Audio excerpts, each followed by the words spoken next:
issue of DiploNews. We started in September 1999, and now we are basically marking the 25 years. This is, as you can see, with the organization functional ceremony, where we are going to reflect on what's happened based on the DiploNews coverage over the last 25 years. Now, in order to be practical and relevant, we won't just reflect on the important events or important session of Diplo events. We'll reflect on the issues that affect us currently, and I will also invite, after my introductory presentation, our colleagues, to our lecturers and colleagues to bring their thoughts. What are these developments that we can highlight, which are relevant today, and which are in particular relevant for addressing issues ahead of us? Now, without further ado, I will just go into the presentation and go through those important moments and things. You will just confirm if you can see my screen, and then that's yes. It will be the most important issue. Okay, good. What we are going to do is basically to follow the way how the language has changed, language describing diplomacy and technology since 1999. Mind you, we started in 1992 with our first projects. It was a bit earlier, but we celebrated that 2 years ago in Malta. Now it's a good point to see, hey, what happened with our DiploNews, how we covered latest developments back in September 1999 and subsequent years. Few points. You can, and my colleagues will share in chat, you can see the DiploNews, including the latest issue and starting from the first issue. In the process, it's important we change a bit of the focus of the DiploNews. It became more in the latest period about activities that we conduct. At the beginning, it was more covering of the global developments. But what is basically the key point? The key point was the question on what does it mean when we say cybernet, digital tech, ICT diplomacy. Those of you who know me know that I was quite obsessed with that because I was seeing complete confusion in the use of the term. For some time, I was trying to explain what is the right term and what we should use.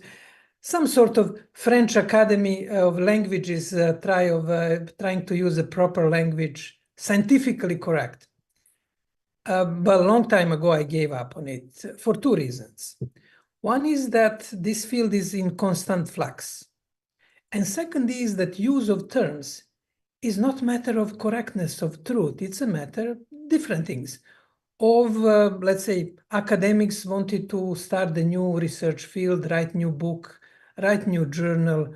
Professionals want to have new department in the Ministry of Foreign Affairs in international organization. And this field is ideal. You just add cyber tech, envoy department, and you have something exciting, new, which people will appreciate, and you will probably have a good career chances, let's say, for diplomatic services. But also the same thing is in academia, and I would say it's even more dangerous in academia because it is supposed to provide some sort of clarity of thinking for diplomats to have a clarity of action. I'm sure that you can bring many cases of examples how this confusion is basically becoming dangerous for organizations. And I was very impressed by the US Congress governmental audit, and you can see the links in my blog post, who did auditing of the US cyber digital diplomacy. And they highlighted three problems. The first problem is terminological and conceptual confusion. Second problem is the silos. And third problem is lack of trained people. But I will today focus on the confusion and in this field. They even in the title of their bureau in State Department have cyberspace and digital policy. In European Union, you have network of cyber ambassadors and digital ambassadors. And all over the place, in many countries, you have this type of confusion. This is the reason why I said, okay, let me not complicate the matters and let me not go for right definition, but insist always when people say, oh, I'm in charge of tech diplomacy, cyber diplomacy, to tell what do they refer to. Do they refer to use of internet as social media, and what is basically the meaning? That can help a lot in clarifying discussion and avoiding and reducing confusion. Let me just go quickly through the evolution based on DiploNews. 1990s, the name is Information and Communication Technology, ICT. ICT you have still in the lingo of the UN. You have ICT resolutions. And frankly speaking, is probably the most correct term. Bit broad, but whatever digital developments have been, they've been about information and communication. From the web, social media, till today's artificial intelligence. Then in the 1999, on our first issue, in November, issue 13th, there was Stefano's survey of the literature of cyber diplomacy. Cyber became important because it was a new term describing internet and everything else. And it's interesting that cyber gradually at that time covered everything digital. Basically, it was synonym for the internet. But gradually it moved into the security field, mainly thanks to the Council of Europe Convention on Cybercrime, and later on subsequent developments. And today cyber is mainly used for the questions of the security issues. Then in 2000, we had suddenly E came, and one of the reasons was the European Union Lisbon agenda, which was full of e-health, e-education, e-trade, everything was E. And it was interesting that Europe, according to this analysis, has been shaping a lot language of digitalization. When Europe dropped the E, approximately 10 years later, due to, among other things, failure of the Lisbon agenda in the field of ICT, that it disappeared from the field, and we had a digital. Digital became the key. European Union has digital agenda. Digital is all over the place. We have now digital global compact. Everything is digital. Then there were two more developed. There was a small net mundial, net neutrality. Net mundial meeting was held in Brazil in 2014.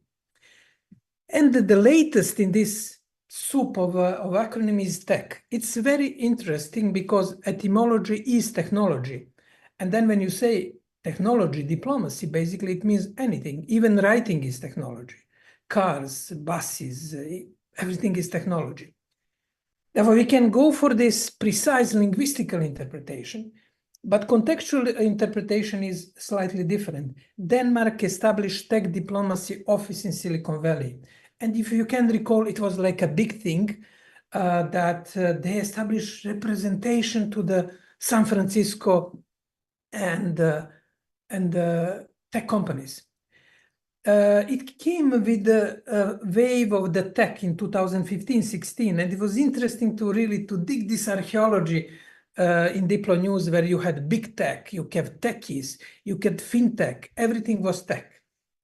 Now, today you have some people arguing that tech is diplomacy as a whole. We at Diplo decided to do few things. First, when somebody uses new term, tech diplomacy, cyber diplomacy, online diplomacy, we ask, what do you refer to? Do you refer to changing geopolitical environment for diplomatic activities, or new topics on diplomatic agenda in the UN, in OECD, in other places where diplomats negotiate, or use of new tools for diplomats? Now, we use the term digital diplomacy as an umbrella term for all of these three interplays. Some others use tech diplomacy. Mind you, we use cyber diplomacy when we focus on security at Diplo. We have even tech attaché circle in Geneva. tech was a popular term, but they don't negotiate with private companies like tech diplomacy is mainly focused on. Therefore, what we are trying to do is to see in every specific context, we explain. We call it tech attaché because it was fancy and people relate to that. But we have to explain concrete, specific usage of these acronyms. Therefore, my conclusion from this long journey is that there were various motivations to use it. I think the trickiest moment was after the so-called Arab Spring, where communication community came into previously academic community, into previously mainly international relations, law community, and diplomatic studies were always orphans in the studies of international relations, because especially when international relations wanted to do scientifically proven, calculating the wars, calculating everything. You remember probably what was, those of us who are a bit older can recall that 20 years ago, obsession with quantification. After the so-called Arab Spring, communication community came with Twitter diplomacy, Facebook diplomacy, other diplomacy. I did AI analysis of the summaries of the latest book, Oxford Handbook on Digital Diplomacy. Half of the articles deal with the public diplomacy, basically, just one of the tools, whether it's Twitter, whether it is soft power, with everything else, which is basically about tools. Therefore, there is a confusion, including confusion coming from academia, which confuse the public practitioner space. And what we can do, instead of insisting on the right definition, we can ask, what do you refer to? And that's basically one wisdom that came after from this 25 years of following digital developments through digital news. And that would be my take on usefulness of the DiploNews specifically, but I would say also usefulness of stepping back and reflecting and seeing what's going on now in the context of the wider, broader, longer historical developments. We will have another wave of AI. Now, you will have in the ministries AI departments, most likely.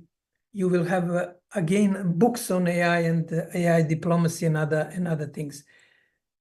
And before the storm starts, we should bring clarity of thinking. And this is what at least DiploNews taught me by going through all of those 500 issues, and by doing another thing which was really exciting, creating a chatbot, which is available on our page, where you can ask backwards to see forwards. You can consult these 500 issues and ask some question. When was cyber crime first mentioned, or whatever you put in this, and you can explore this yourself. That would be all from my side.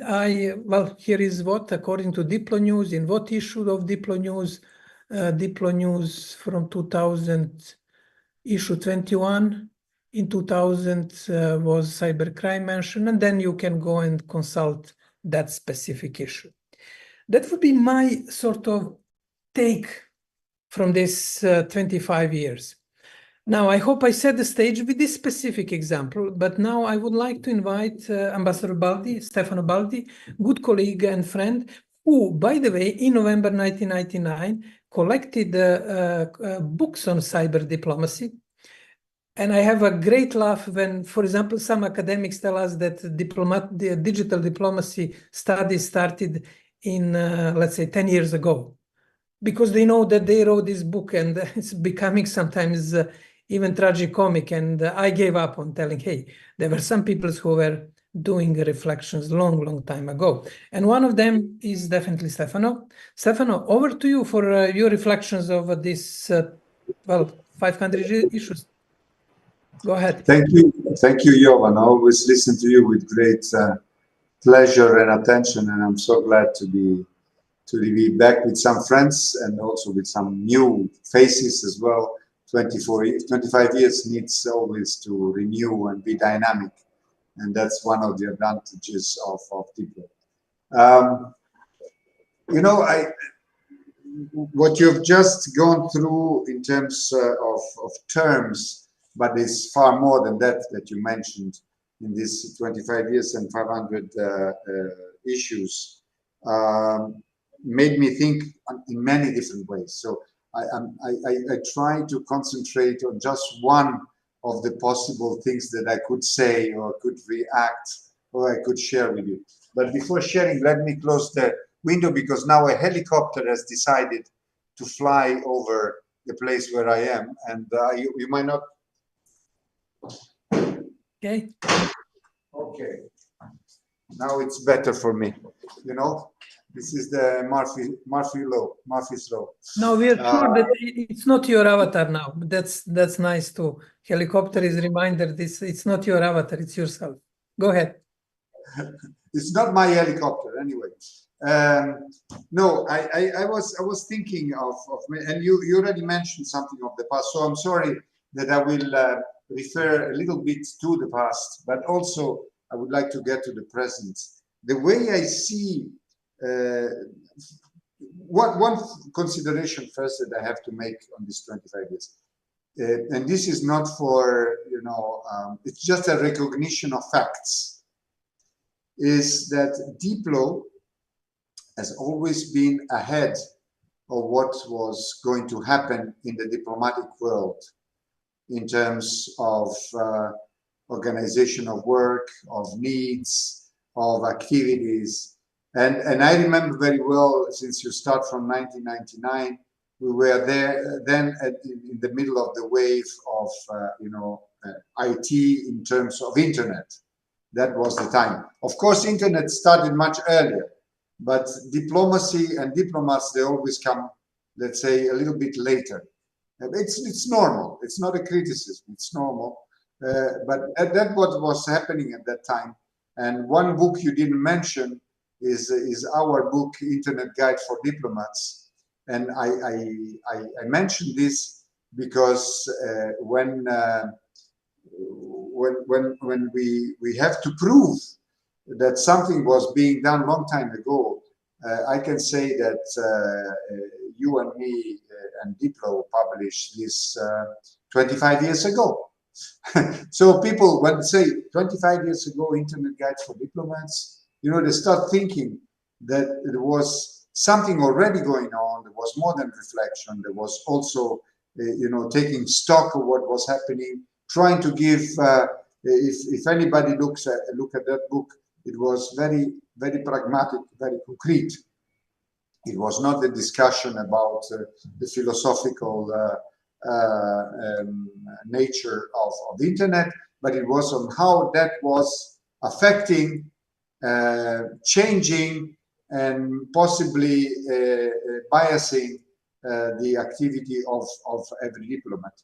In fact, my personal page is still called the everyday life of a cyber diplomat. So I'm still stuck to cyber, even though I like, as you do, the definition of digital diplomacy. I think after this 25 years, this really works very well. My view, you talked about the confusion, you know, in this field, in the let's say digital diplomacy field. But you mentioned that there are also two other different aspects that could be considered: the silos one, if I got it well, and the lack of trained people. Let me focus a little bit of lack of trained people in this case, lack of trained diplomats, if we want to be more specific, and just link this with these 25 years and changes that we have had in these 25 years. I notice that we keep having in the ministry the same problem, which is the problem of having the right people trained in the right way for what we are going to do today and tomorrow. We have the right people rightly trained for doing what it was done yesterday, generally, or maybe a little bit of today, but not what is going to happen tomorrow, even if tomorrow it's very clear. The tomorrow of today is the AI, as you mentioned. It's not tomorrow, it's already today. But for diplomats, it's tomorrow. It's still tomorrow. We are not. And if I go back 25 years ago, we had exactly the same problem for internet. Exactly the same. And you might remember that. That was one of the reasons why we wrote at that time, we published that book. You know, I mean, diplomats were not ready for that. They didn't know what we were talking about. It's the same of today. They were just hearing a lot of troubles, dangers. It's exactly the same. It's exactly the same, except for different issues, far more advanced today. And so the first wave that changed completely the way we work, and when I say we, I say diplomats, the way the ministry is organized, the way the network is organized, was the internet. That was first internet wave. And we were not ready then.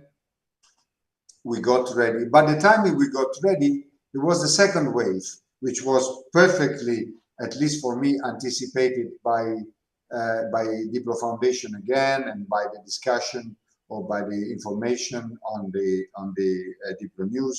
That was the social media wave. Okay, let's say the Twitter wave. If we want to start with Twitter, for me it was then I could give some examples on how the discussion. It seemed to me, you know, not appropriate for diplomats at that time.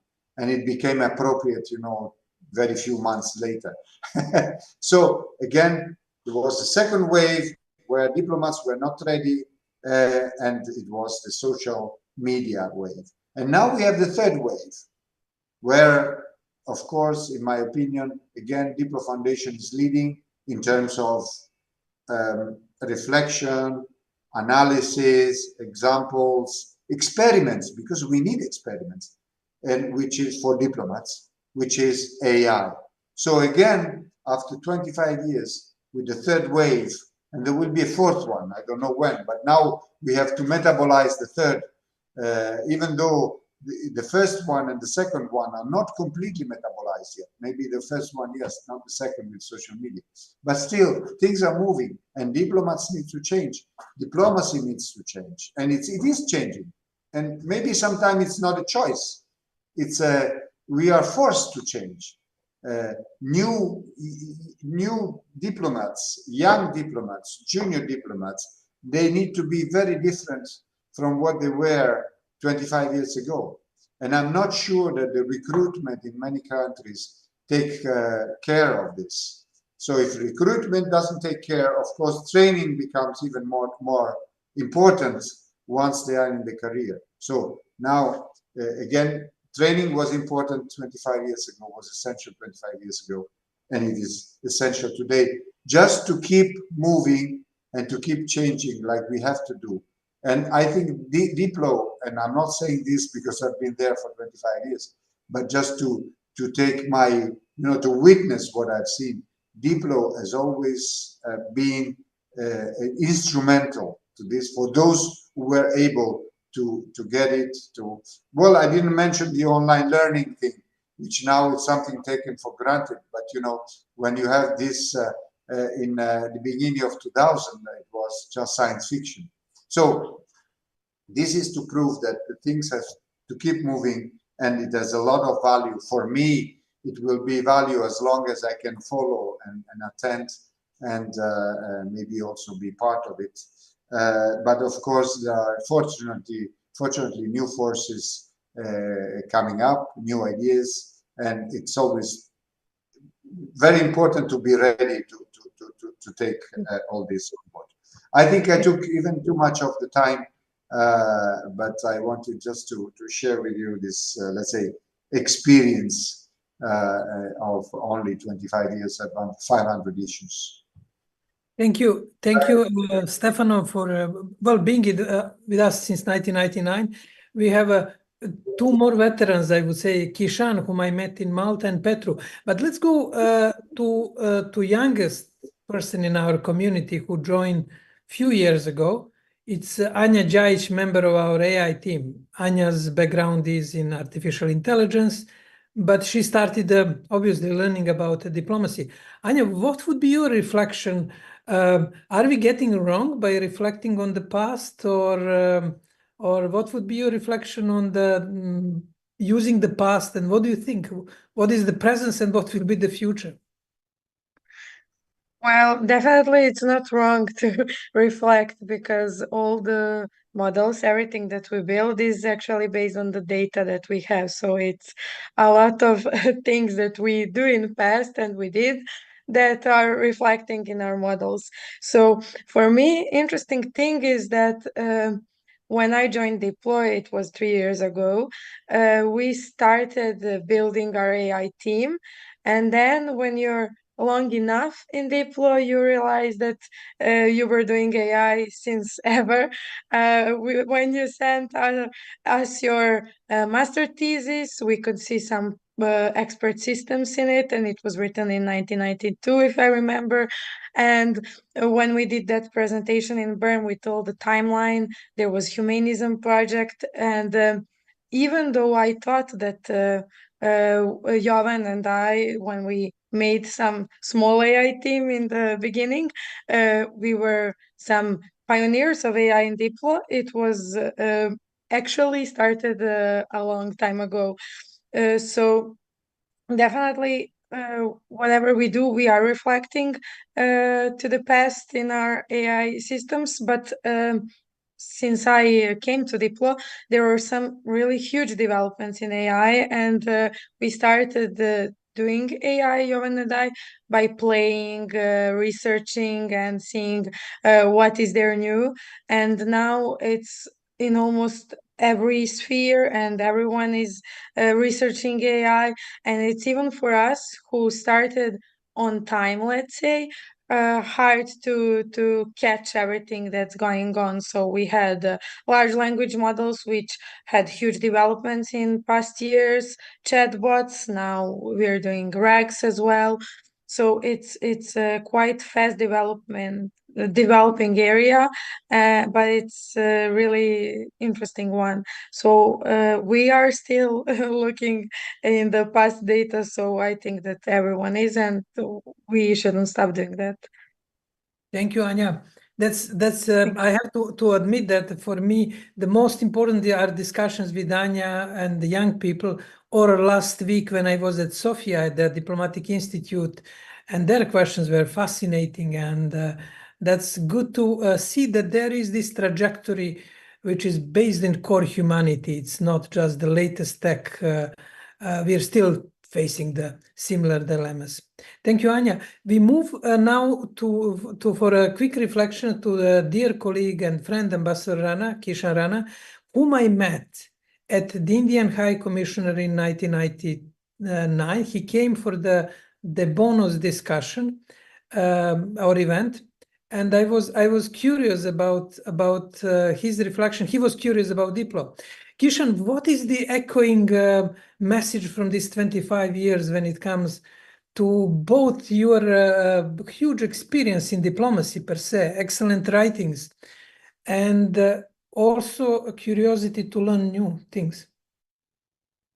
Jovan, first of all, huge apologies for being so terribly late. Of course, everything changes and everything also remains the same. Diplomacy goes back quite literally to thousands of years. The Amarna archives, the writings of Kautilya, the experiences of China, of the Persian Empire, of the Greeks, the Romans, and all the rest, you know it all. Artificial intelligence, new technology makes profound change, and you are all masters of these new disciplines. But an oldie like me, I suppose I would go back to the notion that the more things change, the more things intrinsically remain the same. We are still dealing with the same kind of issues. I watched this morning a large portion of the statement made by the King of Jordan at the United Nations about the United Nations organization, the crisis it faces. And this really goes to the very heart of diplomacy, that with all the wonderful things that all of you now understand and have participated in, we are still grappling with the same issues of humanity, how to deal with conflict, how to protect the victims of conflict, how to put our relationships across the globe in different complex, unprecedented situations, in many cases, back on a track of resolution, of dialogue, and attempts to return to harmony. So I don't envy any of you, because you are the generation that has to pick up the pieces of the failures of earlier generations. And that goes back a long time, but I only look at my own career. It started in 1960. I learned Chinese as my compulsory language, as it was then called, and I went on my first assignment to China, and all the rest, all the experiences that followed. So, without making a big, long song and dance about it, I simply want to say that by all means, master all the new technologies. Please use the devices, the tools that you are so familiar with, which many of us may not fully understand or even begin to understand. But we know that you are working to a great purpose. But that purpose is still the same: how to use our intelligence, our abilities for the service of humanity, of one another, to help ensure that nations don't act in conflict, don't carry their grievances to extreme measures. And let me not carry on any further on that.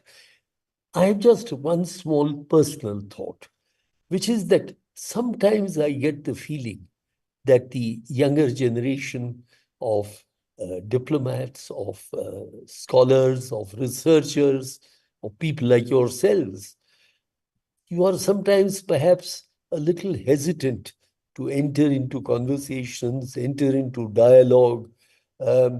We've seen this in our faculty exchanges, if I'm honest, that it's very often the oldies who are in the forefront of the discussion. Younger people perhaps prefer to stay away, either out of modesty, of confusion, or just a little bit of doubt. Would I appear ignorant if I say something in a forum where you have people with long experiences? No, you would not. There is no such thing as an irrelevant comment. Please participate. And this applies especially to DiploNews, which celebrates its 500th issue. After all, DiploNews didn't go there to being 500 issues old when people simply kept quiet or said, oh, this is not for me to get into. So please join in the dialogue, join in the discussion.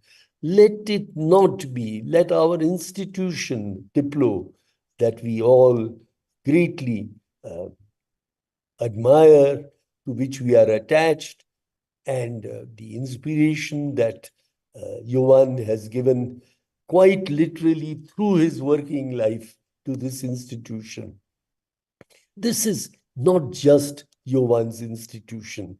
This is our institution, as much for the young people as for those who are a little older. Let us please participate and treat it as our joint venture, our joint project. Thank you very much for inviting me and tolerating me for a few remarks. Thank you, Yovan. Thank you, Kishan, for, as always, wise and inspirational words. I'll just add one of the successes of Diplo, which I am very proud of. When Kishan came, the whole literature on diplomacy was basically predominantly British, some American authors, and there were no authors from the other regions. And we started publishing first books of the Kishan on bilateral diplomacy and the ministries. Later on, he published in other organization, but he became the name from the other region that can reflect of diplomacy, which I have to admit really initially annoyed me. I say, there is a diplomacy for centuries, for thousands of years in India, in China, in Africa, in Latin America. Why we don't reflect? And this is a call which I would like strongly to extend for modern issues, but also old issues to other regions, because we need it. We need different views, different inputs, especially in AI era. Let me just mix a bit now and go to person who is quite vocal in comments. It's Marilia. Marilia has been in our discussion quite vocal with the clarity of thinking and strong views. And Marilia, what echoes for you over the last 25 years? And then we'll move. The time is not on our side. We move to other colleagues with short comments. Marilia, over to you. Thank you, Yovan. It's a pleasure to be here and to celebrate this important milestone for Diplo and I think for the digital community as well. To me, if I had to pin out one of the main differences in diplomatic negotiations when I started my career and now, I think it's the relationship between governments and the private sector that has changed quite a lot. If you look at the 90s, in the early days of the internet, the US played a decisive role in shaping this relationship between governments and the private sector. In the government of Bill Clinton, there was this idea that the internet and the whole world should be connected by this information superhighway. And the way for this to happen was that the government should pave the way and then get out of the way and adopt a very much hands-off approach, liberalizing trade of information and communication technologies, goods and services, and offering a predictable environment for the private sector to operate. And if we look at the diplomatic archives of the time, it's quite interesting, all the diplomacy that happened behind the scenes from the US, convincing other governments, including European governments, that this private-led model was the way to go. And this model was quite exported, not only because US domestic regulation became kind of the model that other governments have followed, for instance, in issues such as limitation of intermediary liability that we have today for platforms such as social media, but also because through trade agreements, this liberal approach, including limitations on intermediary liability, have been adopted elsewhere.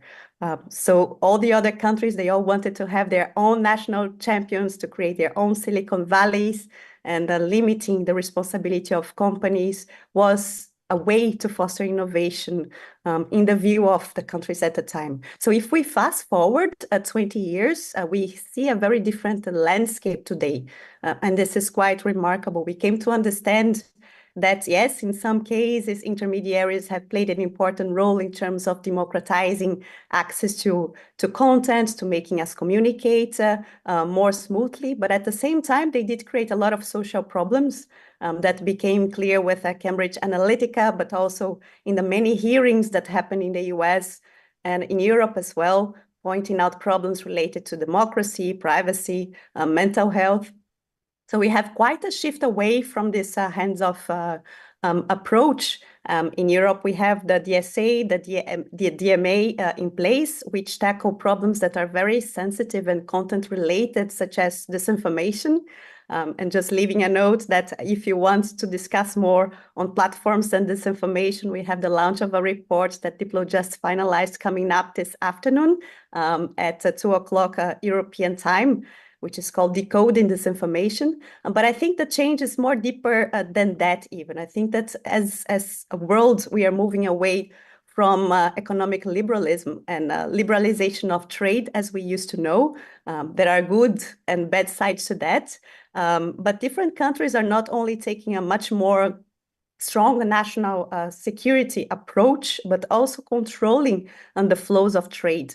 The goal is not liberalization by itself anymore, but making sure that trade is connected to some very deep policy goals, such as promoting the wealth of workers, putting consumers at the center. And this is a change that we see worldwide. And that brings a different balance to this relationship between governments and the private sector. And this is just beginning to unfold, and it will be really interesting to see how this will unfold in years to come. We have covered it very closely, and I look at Stephanie, who covers platforms and digital policy very closely in DiploNews and Digital Watch.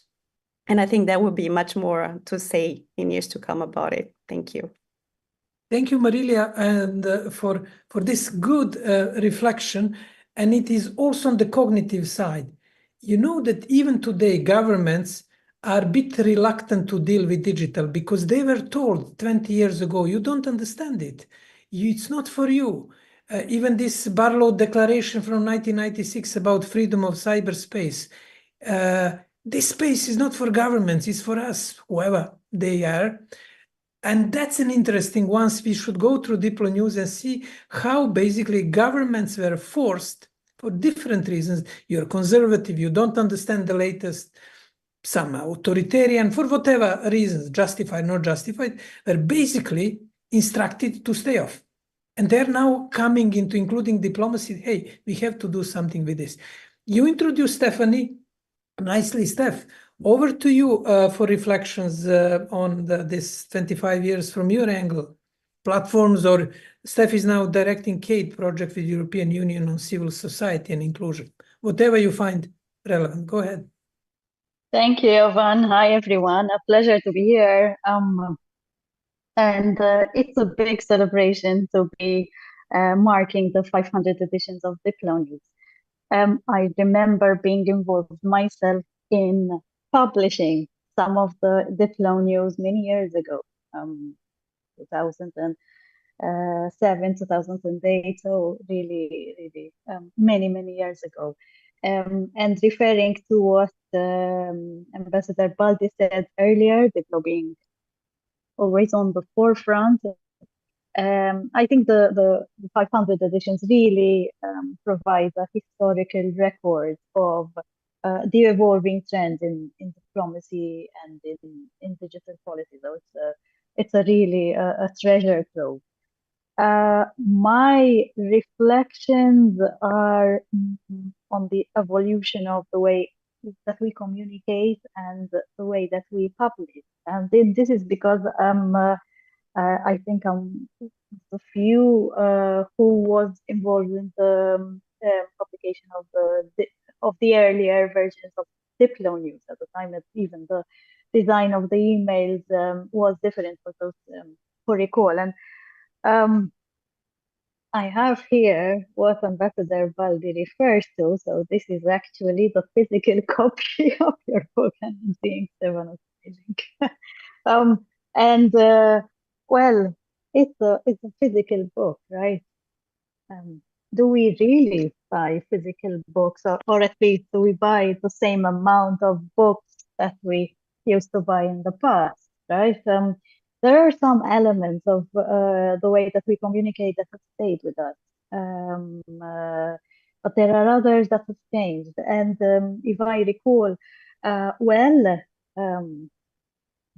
20 years ago, the way that we used to publish DiploNews was, it was quite centralized, right? So a person, and that was, in my time, it was Hannah. So hello to Hannah from Diplo. So she would ask the staff, right, for any news or for any updates that we would be working on each of our, let's say, portfolios at Diplo. And she would collate it and have it edited and published.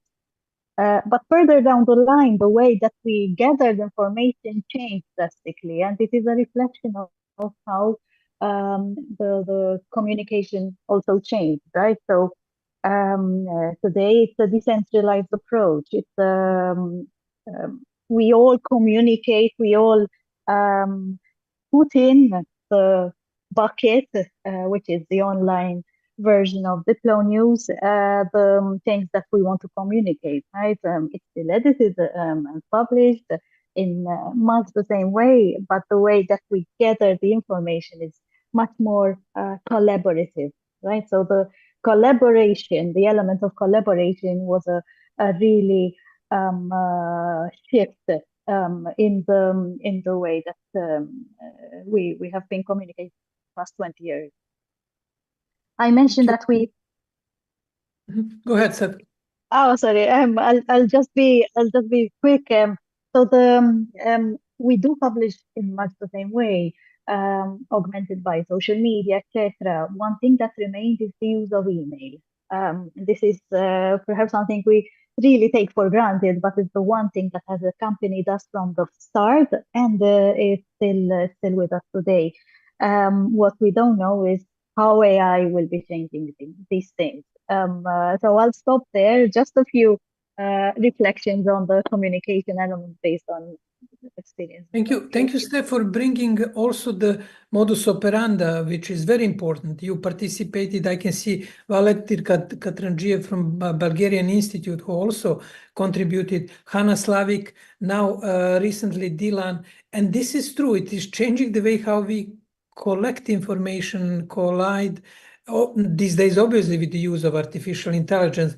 And that could be a special session, how the way of drafting DiploNews evolved over the last 25 years. Thanks for bringing that reflection, Steph.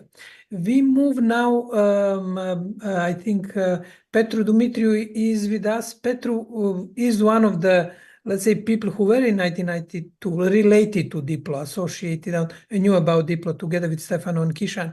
Petru, over to you for quick reflections, and then we move back to Diplo team. Petru is he online? Okay, we'll wait for Petru, and then back to Vlada. Vlada, you wrote a thesis on ICT and diplomacy, but you were very tough when I wanted to remove the cyber from our names, and you're still director of cyber diplomacy. Tell us your take on this 25 years and confusion and clarity. Thanks, Johan, for the invitation. It's really a pleasure to commemorate another great milestone. Actually, my title, and we probably have to change it, is the Director for E-Diplomacy and Cybersecurity, which is totally schizophrenic. I think it's really, for me, it's confusing because now I have to explain. So you have to change it, and I don't know how to change it, whether that will be for cyber diplomacy, because I'm not leading all the cyber diplomacy programs. We have introduced recently cybersecurity diplomacy, and that has taken up because people sort of understand what cybersecurity is now. But even there, when you talk about cybersecurity, it's cybersecurity diplomacy. It's mainly international peace and security, and not the cybercrime, but it should be everything. Because if you go to Africa, they are more concerned about cybercrime than international peace so far in cyber. So this confusion continues, and I'll have to rethink my title probably. But if I look at what maybe we might have achieved in the last 20 years, I shared some of the links and relics. And by the way, when Steph was talking about the digital watch, some of you might remember the Information Society portal. I think that was the name. It was my first task in 2004, if you remember. It was really a very, very early digital watch at that time. At some point, we cut it down because it was not feasible. Today, it's much easier to do. But I think then, and I shared also the link to the Internet Governance Cube, the matrix, which I think is absolutely relevant today as well, which in a way frames these questions of why this is important, what are the issues, where things are happening, and then how. And I think it's absolutely useful for the AI era, for the quantum era, so we can reuse it and recycle. And I think it's one of the main pillars of the Diplo's philosophy, if you wish. But it's interesting, back in the days when we started, obviously 2003, 4, 5, 6, the main question was why? Why the hell this is important? Who cares about this internet? And it doesn't come as a surprise, because the first WSIS was actually in 2003 happened when we had less than 10% of people online of the whole civilization. And then the first billion came in 2005 for the second round of the WSIS. Still very few people, mainly in the Western Hemisphere, used it. So the question why, and there is this famous anecdote, Jovan, that you often tell about diplomats in Geneva who asked you to fix the printer when you mentioned you're dealing with internet governance. And then later on, they started asking about Facebook and privacy. And then later on, they started asking about cyber attacks. So I think why is probably much easier today for us. When you mention AI, everyone, even AI, even if people don't know what it is really, but they know it's relevant. They know it's there. So this why aspect is much easier for us today. But then what and where, there is much more understanding as we see, building on what Stefano mentioned among the diplomats, they tend to understand bits and pieces now because it overlaps so much with their regular work on security, on human rights, freedoms, whatever it is, right, economy. So it's easier, but then you have to dive deeper and deeper in what and where. How? Still, I think, remains a big issue. Because even in the Western Hemisphere, where they have more resources in the ministries, they have a huge confusion of, well, the taxonomy or the terminology that you mentioned. So, for instance, in the MFA, who should be dealing with cyber diplomacy? Should it be the Department for Multilateral Affairs? Should it be someone dealing with security and security cooperation? Is it someone dealing with the human rights? And then if you bring it one level up, which ministry should be in charge? So you have Ministers of Economies, Ministers of Telecommunications, of Science, of Foreign Affairs, of Security. So it's a total mess. Who's in charge and how to do it? And I think more and more we have to put focus on basically on how. And maybe to conclude my view of how the focus, the thematic focus was also changing, or if you want the emphasis, to me it seems like it started, let's say, as more of a technology. Well, firstly the government's dealing with the WSIS, but then very few of them. Then we moved to technology, icon things, all of that, and even cybersecurity. I always want to remember late Ed Gelbstein, who was part of this team, who had this amazing mapping of cybersecurity aspects for professionals, but also policy. Back in, what was that, 2002, 3, 4, right? So technical aspects were there, but policy aspects were not so clear. And then we moved into the era of Facebook and cloud, and then privacy issues and human rights issues, and the Arab Spring and everything, which was 2010s and onwards, when we had 2 and something billion users, already a critical mass. And then only in the last, I would say, couple of maybe 6, 7 years, we actually see digital cyber AI becoming part of a national security, international peace framework, to the real extent that the governments know that they can't go without it. Thank you.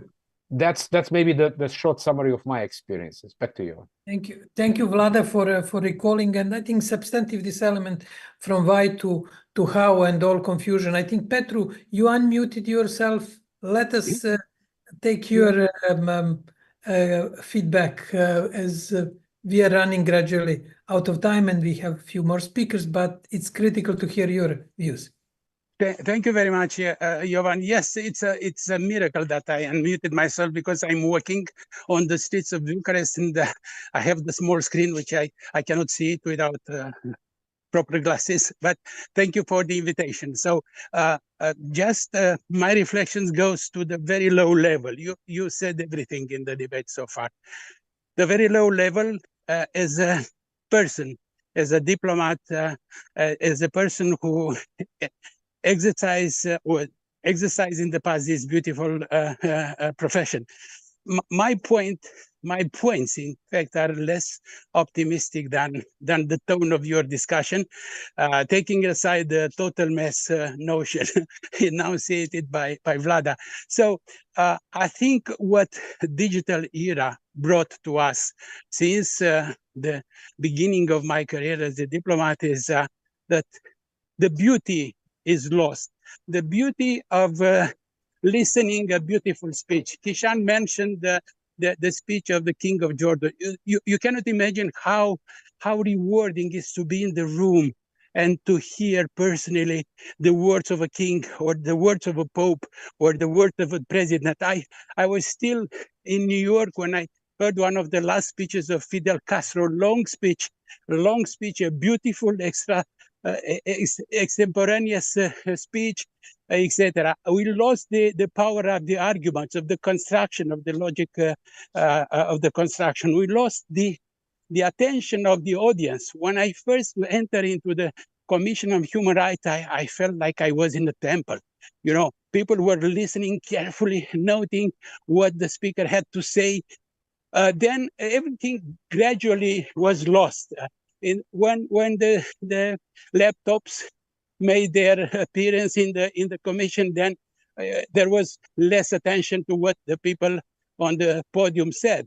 Then with the phones, it was even worse because it was the most powerful means of distraction from the essence. So, Johan, how can I say? I'm familiar with all these tools. I use those tools, but I'm not happy with the impact of on diplomacy. And I'm not talking about diplomacy in general. I'm talking about the pleasure of being a diplomat. And last, an anecdote to actually convince you what we lost in this history. There was an ambassador of Romania to the United Nations who was not a professional diplomat. He was a writer, a philosopher, a mathematician. And we were in the second commission. And, you know, there was this rumor in the room, people talking to each other, etc., etc. The moment this guy came and had the first speech, everybody got silent. Why?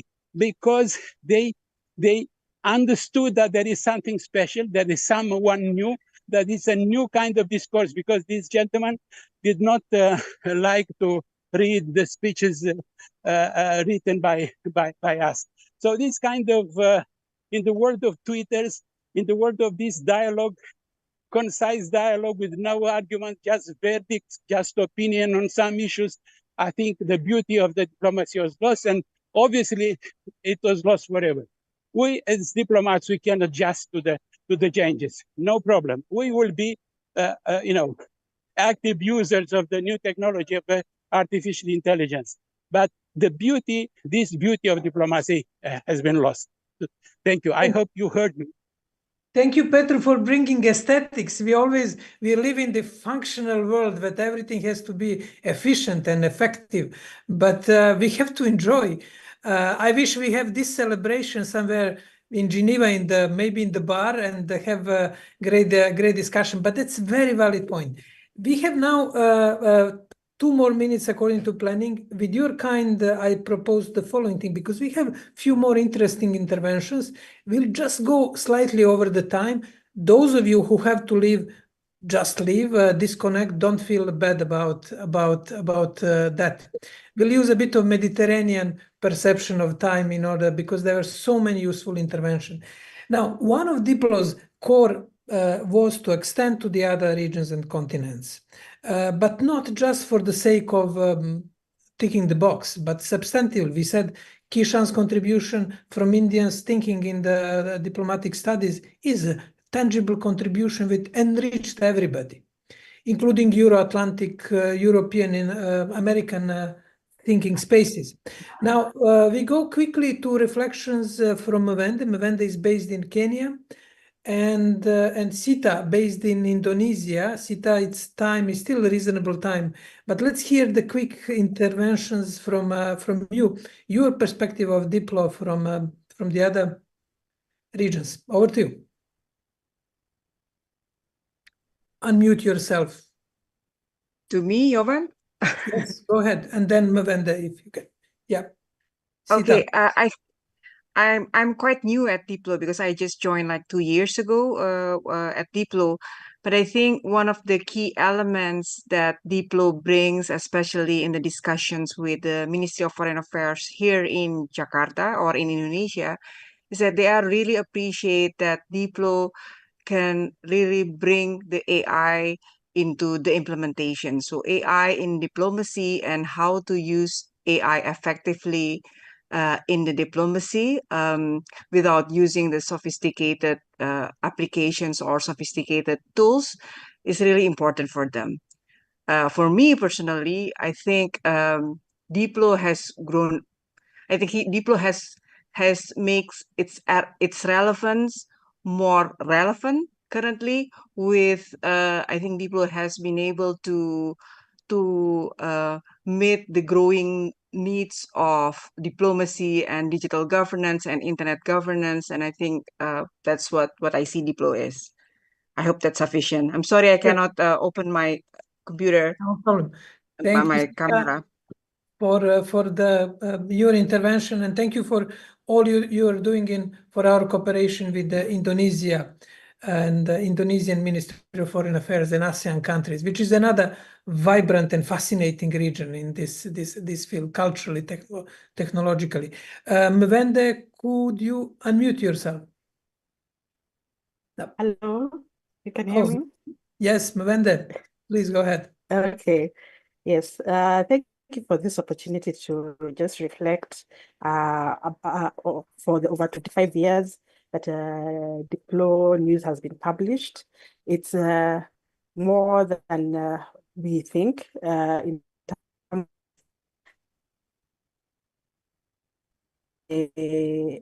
terms of the effort that is put behind the publishing of this news every week.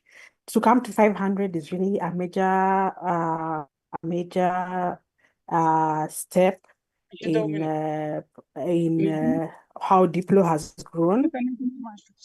And think somebody Mwende, speaking. it's breaking a bit. We may just try. The connection is breaking a bit. You may just Okay. switch off the camera just to reduce the bandwidth usage, and Okay. a few words, and then we'll move to Anita. Okay. I hope that is better. Yes. Yes. Okay. So I appreciate all the effort that has been put behind Diplo publishing the news, DiploNews for the last 25 years, and coming to the 500th edition of it. So I will just echo what is a great milestone, and each one of us can be. We are grateful for the effort that has been put by everyone to see that the DiploNews is published on time with relevant content and involving the relevant people in the society or in internet governance. So I would just say I'm grateful to be part of it now. Thank you. That I joined Diplo about 2 years ago. Yeah. So thank you so much. Thank you, Mwende, for your intervention. And we move in the list of speakers who registered to Anita. Anita joined us recently. Anita, you have this challenge. Anita is doing with digital twins, artificial intelligence and virtuality.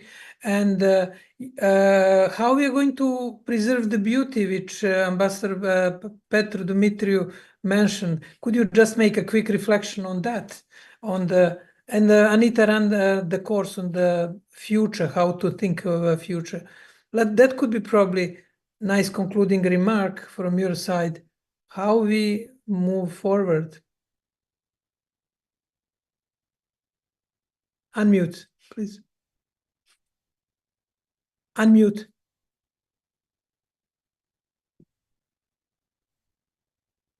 Still muted? You don't know how to, but I'll tell, I will be your digital twin. It works now. Thank you very much. Although I would be honored if you were my digital twin. That would be an upgrade to me. Yes, thank you very much. I joined Diplo, I think, 2 years ago, but in more detail, actually only this year with the team. And yeah, how to preserve the beauty. I think it's essential to keep the virtual or digital world apart from the physical world. So as you mentioned, the digital twins, that is, as much as I'm fascinated by the topic, I think it's the most important thing is that we keep also the barrier between these two worlds. And who knows my course, I teach about how the worlds are converging. But to me, this would be the most important so that we remain agents of our lives and keep the beauty if we want. And if we want, we can also keep the beauty of the digital world. Because I think the AI tools are highly positive for us if we use them wisely, but they can be also highly dangerous for us if we don't use them wisely. So I'm also very grateful that I'm joining this apprenticeship of AI to learn from you, Jovan, and my colleagues. Thank you. Thank you, Anita. And that's an interesting message. Let's make a clear distinction between physical and the virtual world. That's an interesting, it could sound obvious, but it's not that obvious. And I think with that point and with so many interesting insights from all of you, we can conclude this, let's say, celebratory session with the hope that we will celebrate many anniversaries ahead of us with a really important responsibility of us, older generation, but also young people, to, as Kishan said, voice their opinion, engage, and bring different perspective to discussions. There are so many threads in discussion which I cannot recall all of them, but those are a few echoing threads and points from our discussion. I would like to thank all of our participants outside Diplo who joined us and who made interesting inputs, comments, and suggestions. I wish you a nice day and a lot of happiness in personal life, and stay tuned, be connected with Diplo. Interesting things are coming. All the best. Bye for now. Thank you, Jovan. Thank you all. Thank you. Recording stopped.